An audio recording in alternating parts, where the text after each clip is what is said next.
Oi meu amigo, oi minha amiga, tudo bem contigo? Bom, bem-vindo a mais uma aula do preparatório para o Enem. Meu nome é Cleibson Cavalcante e te convido a juntos recapitularmos algumas ideias da química para que possamos nos preparar para essa prova, certo? Na última aula, nós estudamos um pouco acerca da abordagem que é feita pelo Enem, certo? Em relação às transformações químicas e energia. A relação que existe entre transformações químicas e energia, estudamos sobre a visão da termoquímica, que foi o estudo justamente do envolvimento da energia na forma de calor nos processos químicos, certo? Nos processos, nas reações químicas. Na aula de hoje, vamos dar um pouco de continuidade a esta temática que é exigida pelo Enem, ok? A relação entre as transformações químicas e energia. Acompanha comigo aqui, vamos ver o que a gente vai ver na aula de hoje. Bom, transformações químicas e energia, continuação. Nesta aula nós vamos ver um pouco sobre a química que produz energia elétrica. Também vamos ver um pouco a energia elétrica que faz química. E distinguir, aprender, talvez, a diferença entre pilhas e baterias. Ok? Bom, no estudo justamente dos processos químicos que envolvem energia, nós estudamos o envolvimento da energia térmica, certo? Da energia na forma de calor, no qual o calor, nós vimos na aula passada, também pode ser chamado de energia em trânsito, pode ser necessário para que ocorra uma reação química, ou pode ocorrer uma reação química com a liberação de calor. A energia ela está em nossa volta e se apresenta de várias formas, como bem vimos. Energia cinética, energia potencial, energia térmica, energia elétrica, que é o foco da nossa aula de hoje.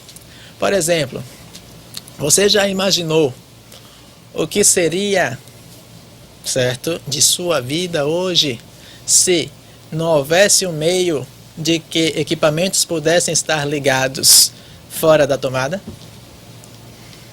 Se a bateria do seu celular não existisse bateria, se não existisse pilhas, tudo isso foi possível graças ao avanço e ao conhecimento dos estudos químicos. Observa comigo aqui no slide de introdução. Bom, reações químicas e energia. Olha só o slide. O estudo da interação da eletricidade com as reações químicas chama-se eletroquímica, certo? Para o estudo desse ramo da química, a compreensão da natureza elétrica da matéria é fundamental para esta área da química, ok? Ou seja, lembra que em aulas passadas nós estudamos sobre a estrutura da matéria composta por átomos, e vimos que logo no segundo modelo atômico proposto que nós estudamos, o modelo de Thomson, foi anunciada a descoberta do elétron, dando origem então ao conhecimento da natureza elétrica da matéria. Posteriormente, Rutherford lançou as bases para que fosse observado de modo corretamente a relação por Niels Bohr sobre a quantidade de energia que estaria envolvido ali na órbita dos elétrons, ok? Sobre o núcleo do átomo. Esse, justamente, caráter elétrico é de fundamental importância no estudo das reações químicas no campo da eletroquímica, no qual, quando nós fazemos um estudo, uma análise de como as reações ocorrem nesta área, o tipo de reação predominante é conhecida como reação redox. Acompanha comigo.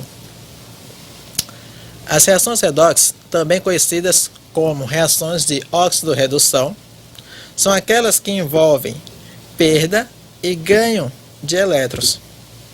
Ou seja, as reações redox, elas estão presentes em nossa vida, desde a fotossíntese, a formação de ferrugem, até mesmo nas pilhas e baterias que conhecemos, ok? São reações no qual espécies químicas, elas perdem ou ganham elétrons. Lembra que os elétrons estão todos disponibilizados ali, distribuídos nas camadas eletrônicas, assim chamadas, que são os orbitais, que foi justamente destrinchado, proposto por Bohr, no qual a última camada, a camada mais externa ocupada por elétrons, chamada de camada de valência, essa camada, esses elétrons, eles participam das ligações químicas, dos arranjos entre átomos. Mas, para que o átomo ele seja estável, é necessário que ele tenha 8 elétrons nessa última camada. Não é isso? Essa é o que nós vimos em aulas anteriores, chamado de teoria do octeto. Eles buscam a configuração igual dos gases nobres, com exceção do gás hidrogênio, que só tem um elétron, e busca ter 2 elétrons igual o hélio, que também é um gás nobre. Fora ele, todos os outros elementos buscam ter 8 elétrons na última camada. Para isso, eles podem ou ganhar elétrons ou ceder, perder elétrons ou compartilhar seus elétrons. Nesse tipo de reação química ocorre justamente o ganho ou perca de elétrons por cada espécie química, certo? As espécies químicas envolvidas, elas ganham ou perdem elétrons, seus átomos. Nesse caso, a fotossíntese, através da energia vinda da luz do sol, a planta consegue justamente ali formar o gás carbônico, absorve o gás carbônico junto com a energia, junto com a água, ocorre a formação de glicose para que ela possa se sustentar, não é? E a formação de oxigênio. No processo de formação da ferrugem, o ferro ali em contato com o oxigênio, ocorre transferência de elétrons também nas pilhas e baterias da mesma forma. Bom, quando estudamos as reações redox, é de fundamental importância relembrarmos o que significa número de oxidação. Acompanha comigo, olha só. Número de oxidação é a carga elétrica que um átomo adquire quando participa de uma ligação química. Falei há pouco que o elétron que está presente na camada de valência, ele participa das ligações químicas, da combinação entre os átomos.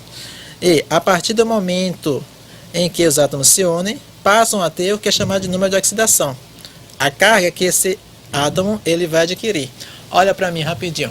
Bom, se tem um átomo que possui 2 prótons e 2 elétrons, certo? Esse átomo, se possui 2 cargas negativas e 2 cargas positivas, ele está neutro. Concorda? Cada carga negativa anula uma carga positiva. Se eu retiro uma das cargas negativas, eu passo a ter 2 prótons e 1 elétron. Ok? Observa que eu tenho uma carga positiva a mais. Então, este átomo, ele agora não está mais neutro. Ele transforma-se em uma espécie química carregada. Carregada com a carga positiva a mais, que é o que nós chamamos de íon. Se ele é positivo, é então um cátion. Certo? Ele está com uma carga positiva. Representaria então ele como um átomo de um elemento X carregado com um mais. Certo? Uma carga positiva. Se ao contrário, eu tenho 2 prótons e 2 elétrons, e eu adiciono mais um elétron a este átomo, eu passo a ter 3 cargas negativas e 2 positivas. Ou seja, eu tenho uma carga negativa a mais. Logo, este átomo ele também não está mais neutro, ele está carregado com uma partícula negativa em excesso. Então ele se transforma em um íon de carga negativa, um ânion, no qual posso representá-lo como o ânion X, de um elemento X, com carga, número de oxidação, -1. Ok? Certo? Tendo então ciência disso, volta aqui rapidinho então no nosso exemplo. Nós temos que algumas dicas são importantes para a observação e o cálculo do número de oxidação dos elementos em uma substância. Olha só no slide. Nós temos que, para o oxigênio, quase sempre o seu número de oxidação é igual a -2 ou 2-, certo? Neste caso, nós temos 4 átomos de oxigênio com o número de oxidação -2. É o número de elétrons que ele tem na sua última camada. Ok?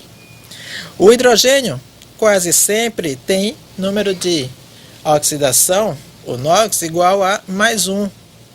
Eu tenho 2 átomos de hidrogênio aqui com o número de oxidação igual a +1. Mas nesse caso aqui eu não sei quem é o número de oxidação do enxofre, então eu vou chamar de X. Importante saber que, no caso de uma molécula, de uma substância, certo? O valor total da carga para uma molécula, uma substância simples, é zero, ok? Ou seja, somando aqui todos os números de oxidações do hidrogênio, do enxofre e do oxigênio, o NOx total é zero. Então, o mesmo número de cargas negativas tem o mesmo número de cargas positivas nessa molécula, nessa substância aqui, tá bom?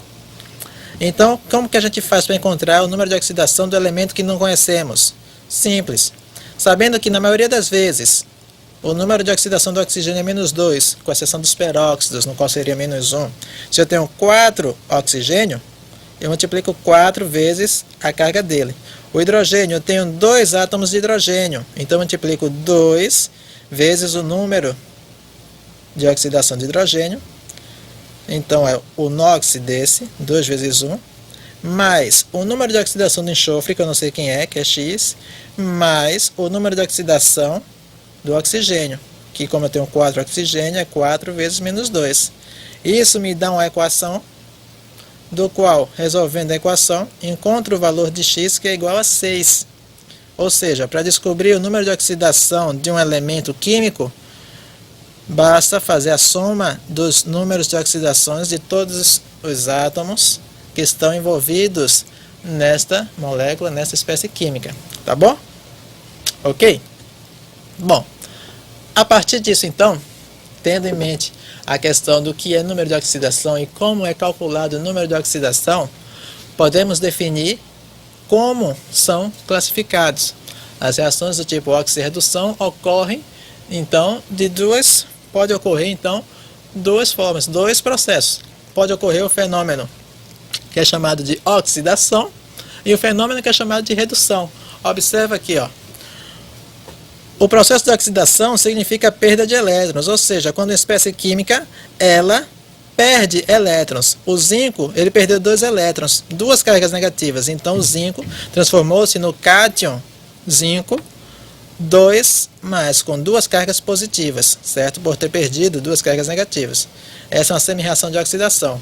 O contrário é a reação de redução, há justamente o ganho de elétrons. Se eu tenho o número de oxidação 2 mais, quando eu ganho 2 elétrons, no caso do cobre, olha só, o número de oxidação que é igual a mais 2 torna-se zero. O zero pode ser representado ou não, na maioria das vezes não é, certo? Logo, ocorreu o quê? Uma diminuição, uma redução do valor do número de oxidação desse átomo. Daí o nome redução, ok? Quando uma espécie química ganha elétrons, ela reduz o valor do número de oxidação. Se uma espécie química tem o número de oxidação menos 4 e ele recebe 2 elétrons, dizemos que essa espécie química reduziu, porque ela deixou então o número mais 4 e ela recebe 2 elétrons, ela reduziu, porque ela então tem o seu número mais 2. Se tem menos 4 e recebe menos 2 elétrons, mais 2 elétrons, então o valor é menos 4 mais 2 elétrons, mais 2 cargas negativas, que torna menos 6, um número menor ainda. Então, cada vez que uma espécie química recebe elétrons, ela reduz o número de oxidação.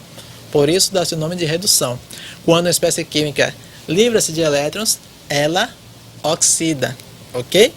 O processo de oxidação é bem mais comum do que nós podemos citar. O processo de oxidação é aquele que envolve a ferrugem. O processo de oxidação é aquele que envolve o escurecimento dos alimentos. Se você descasca uma banana, uma maçã, uma fruta desse tipo e deixa exposta muito tempo ao oxigênio, ela vai escurecer, ok? Isso também são processos de oxidações, no qual ocorre essa transferência de elétrons, certo?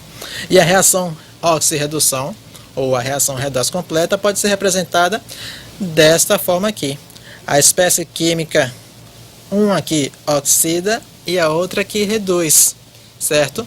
O zinco que perdeu elétrons e transformou-se em zinco 2+, o cátion, e o cátion de cobre, que recebeu elétrons e transformou-se em cobre sólido, cobre com o valor do número de oxidação igual a 0. Observa que há um trocadilho em relação a quem oxida um elemento e quem é reduzido. Quando um elemento ele oxida, certo? Ele perde elétrons. Esses elétrons que ele perde, então é recolhido por uma espécie química. Logo, o elemento que oxidou, que perdeu elétrons, ele é chamado de agente redutor, porque ele ajudou a reduzir um elétron, uma espécie química, um átomo, certo? Que estava ali no meio da reação, ok? Então, quem oxida é chamado de agente redutor. De modo contrário, aquele átomo, aquela espécie química que reduz, que recebe elétrons, certo? Ela é chamada de agente oxidante, tá bom? Então, quem oxida perdeu elétrons, é o agente redutor. Quem recebeu elétrons, quem reduziu, recebeu elétrons, é o agente oxidante. E a reação global justamente apresenta os elementos que oxidaram e que reduziram na forma na forma de reagentes e na forma de produtos, tá bom? A notação que é apresentada aqui ao final com essas barras é conhecida uma notação simplificada, apresentada também para as pilhas, no qual o elemento aqui, ó, o zinco, antes e depois, tá bom? Processo de oxidação apresentado primeiro, separado por uma barra, duas barras grandes, o processo de redução separado por uma barra, o que ocorre. Tá legal? Bom, a partir disso então, nós temos o seguinte: no estudo do campo da eletroquímica, nada mais óbvio do que falarmos um pouco sobre a principal aplicação desse estudo no nosso cotidiano, que estamos muito acostumados, que é a questão das pilhas e baterias.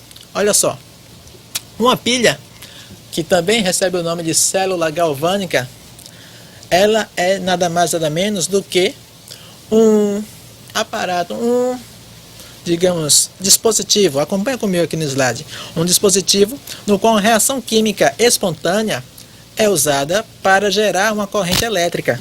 Essa reação química que acontece, a reação química espontânea, é justamente esse tipo de reação que nós acabamos de estudar, o tipo de reação oxirredução, ou seja, uma reação química que está produzindo a transferência, certo? O ganho e a perda de elétrons.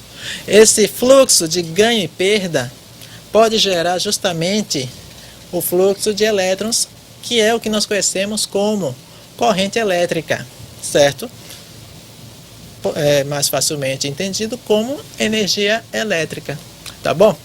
Logo, uma pilha nada mais é do que isso, um dispositivo no qual as reações químicas estão produzindo uma corrente elétrica. E o que é uma bateria? Qual a diferença? Observa comigo aqui. Uma bateria pode então ser considerada, tecnicamente, como uma coleção de células galvânicas, ou seja, uma coleção de pilhas unidas em série para aumentar a voltagem produzida, ok? Uma pilha produz uma voltagem, certo? Pequena. Mas se eu junto várias pilhas em série, eu posso haver então a formação de produzir uma voltagem maior com essas pilhas em série. A bateria, ela faz basicamente isso, ela pega várias células em que ocorrem reações de oxirredução e faz a sua ligação em série, no qual na física você vai poder observar e estudar isso mais profundamente, ver a diferença de ligações em série e em paralelo, certo? Nesse processo de produção de energia, no qual a bateria, fazendo isso, ela aumenta o que nós chamamos de potencial padrão daquela pilha, certo? A estrutura de uma pilha é bem interessante. Uma das primeiras pilhas e uma das pilhas fundamentais para o nosso estudo na eletroquímica, que nos ajuda a compreender o funcionamento, é conhecida como pilha de Daniel. Observa comigo aqui. A pilha de Daniel justamente consiste de dois eletrodos, ou seja, dois condutores metálicos, em que justamente esses condutores fazem o contato elétrico com o conteúdo da célula e um eletrólito, um meio condutor iônico dentro da célula. Eita, falou grego para mim agora, não entendi foi nada. O que ele quis dizer com isso? Bom, nesse esquema de uma pilha, a pilha de Daniel, ele possui dois recipientes. Dentro de cada recipiente ele possui uma solução diferente, certo? Uma solução que é conhecida como solução eletrolítica, ou seja, uma solução iônica no qual há a presença ali, por conta disso, de íons, cátions e ânions. Dentro desse recipiente existem em cada um uma placa de metal, metais diferentes, No caso da pilha de Daniel, existe uma placa de cobre dentro de um e uma placa de zinco dentro de outro, certo? Esses dois estão ligados por um fio. Entre os dois recipientes, observa aqui na figura, os dois recipientes, cada um com uma solução, certo? Duas placas metálicas, que são chamadas de eletrodos, uma placa de cobre, que é chamada de cátodo, e uma placa de zinco, chamada de ânodo, a gente vai saber por quê. Ligando esses dois recipientes, existe uma mangueira, um tubo, no qual dentro desse tubo, em que há chumaços de algodão nas pontas dele, existe uma solução de um outro composto iônico, certo? Uma solução de cloreto de sódio, uma solução iônica, chamada de ponte salina. Como que é o funcionamento dessa pilha? Justamente, o funcionamento dessa pilha é o seguinte: os elétrons, certo, deverão, semelhante a uma pilha comum, migrar de uma região, de um dos polos da pilha para o outro. Assim como numa pilha comum que estamos acostumados a observar, certo? Olha só, esse é o esquema da pilha de Daniel. Pode ser ligado por um fio, um eletrodo diretamente a um fio ou outro. O eletrodo pode ter o fio indo para uma lâmpada e dessa lâmpada partindo para o eletrodo para poder observarmos se de fato está havendo, facilitar a observação da corrente. Pode ser ligado a um voltímetro. O que importa é que de alguma forma esses eletrodos estejam ligados, certo? Um ao outro. Bom, olha o esquema de uma pilha seca comum, dessas que nós conhecemos, que compramos no supermercado. Ela também contém o que nós chamamos de ânodo e o que nós chamamos de cátodo, certo? E entre um e outro existe uma pasta também eletrolítica, ou seja, uma pasta que permite a passagem, a condução de elétrons, de corrente elétrica, que é formada justamente por cloreto de amônio, cloreto de zinco, ok? Esse é o esquema de uma pilha comum. Bom, no funcionamento de uma pilha, certo? Existe o fluxo de elétrons. E como é possível saber para onde o elétron vai? Se ele vai do cátodo para o ânodo e do ânodo para o cátodo, como é isso? Quem define? O seguinte, o que define justamente é o que nós chamamos de potencial, certo? De redução ou potencial de oxidação do elemento de uma espécie química. Olha só, potencial padrão de uma célula, de uma pilha, que nós podemos assim chamar, o potencial da pilha, ela nada mais do que, observa aqui, o potencial padrão, ela mede o poder de puxar elétrons de um único eletrodo. O fluxo de elétrons justamente na pilha, ela vai sempre do ânodo, ou seja, o ânodo é o lado em que ocorre a oxidação, no caso aqui, o ânodo é a barra de zinco, e vai para o cátodo. Tá vendo? O elétron migra daqui para o cátodo, para o cobre, onde no cátodo vai ocorrer a redução, vai receber os elétrons, certo? De modo que o eletrodo de menor potencial de redução, ele envia elétrons para o eletrodo de maior potencial de redução. Aqui nós temos um pouco os valores em volts. Potencial de uma pilha, certo? É medido em volts, tá? De modo que, de acordo com o valor que é obtido, esses valores podem ir de valores positivos a negativos. Quanto menor o valor de redução, certo? O valor do potencial de redução significa que aquele espécie química, aquele metal, ele tem uma menor facilidade em reduzir. Logo, se ele tem a menor facilidade em reduzir, ele tem uma facilidade maior em doar, em liberar elétrons, em oxidar. Sendo assim, observa que um é como se fosse o oposto do outro, de modo que o valor do potencial de redução é numericamente igual ao valor do potencial de oxidação, onde é necessário apenas inverter o sinal. Se no caso do zinco aqui, observa, eu tenho o valor de oxidação, o valor de redução, do potencial de redução igual a menos 76 volts, se eu quero saber qual o valor do potencial de oxidação, eu vou justamente então inverter o sinal. O potencial de oxidação do zinco é de mais 0,76 volts, ok? De modo que, nesse caso aqui, olha só, O potencial padrão de uma pilha é dado quando eu faço a subtração do potencial de redução maior entre os metais que estão ali, certo, presentes na estrutura da pilha, e o potencial de redução menor. Olha só, no caso entre o zinco e o cobre presente na pilha de Daniell, quem tem o maior potencial de redução? Observa aqui, ó, o zinco tem menos 76 e o cobre tem mais 34. O cobre tem maior. Então o cobre vem primeiro, subtraindo o valor do zinco, que vem segundo. O valor do potencial de redução para a pilha de Daniell em relação à oxidação e redução do zinco e do cobre é de 1,1. Certo? Então, observa só. Quando nós temos que a reação, quando nós fazemos essa medição do potencial de redução, nós observamos que para as pilhas, certo, os valores obtidos no potencial padrão são valores positivos, no qual isso podemos observar que as pilhas geralmente são reações espontâneas, tá bom? Reações de oxidação, óxido-redução espontâneas. Quando o potencial, nós fazemos a medição e o potencial é negativo, certo? Isso significa que é uma reação não espontânea, que não ocorre de modo espontâneo na natureza. Este é o exemplo da eletrólise, no qual a eletrólise, observa rapidamente então aqui, é o processo no qual uma corrente elétrica, diferente das pilhas, no qual onde nas pilhas, certo, uma reação química produzia corrente elétrica, na eletrólise, a corrente elétrica produz uma reação química, uma reação de óxido-redução. E é usada justamente para forçar uma reação na direção não espontânea.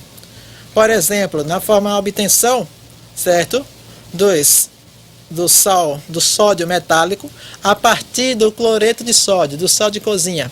Essa é uma reação que não ocorre de modo espontâneo na natureza. Sendo assim, através de uma corrente elétrica passando por uma solução de NaCl ou por NaCl, certo, em seu estado fundido, ele vai justamente fazer o quê? Os eletrodos vão separar a espécie química, o sódio, certo, metálico, o sódio aqui depois de reduzido, e o gás cloro, vai um para um lado e outro para o outro, sendo que o potencial padrão de redução neste processo é um potencial negativo, ou seja, que não ocorre na natureza de modo espontâneo, tá bom? Ok, pessoal? Então, esta é a diferença básica entre pilhas e eletrólise. É possível produzir uma reação química a partir de corrente elétrica, a eletrólise. No outro, a corrente elétrica, a energia elétrica é produzida a partir de reações químicas. Os processos de eletrólise, eles geralmente são utilizados para a obtenção de espécies químicas difíceis de obter na natureza de modo espontâneo, obtenção de flúor, de sódio metálico, para poder fazer aqueles processos em que a deposição de prata, a deposição de ouro, né, os folheado a prata, folheado a ouro, é utilizado justamente o que nós chamamos de lei de Faraday. Quanto mais elétrons é fornecido a uma solução que contém os íons desses metais, esses metais vão se solidificando sobre a superfície, tá bom? Sendo assim, fica aqui a nossa dica de estudo para esse campo das energias químicas em relação ao Enem. E não esqueça de acompanhar os materiais que disponibilizamos no fórum para acompanhar esses estudos, tá bom? Obrigado e até a próxima.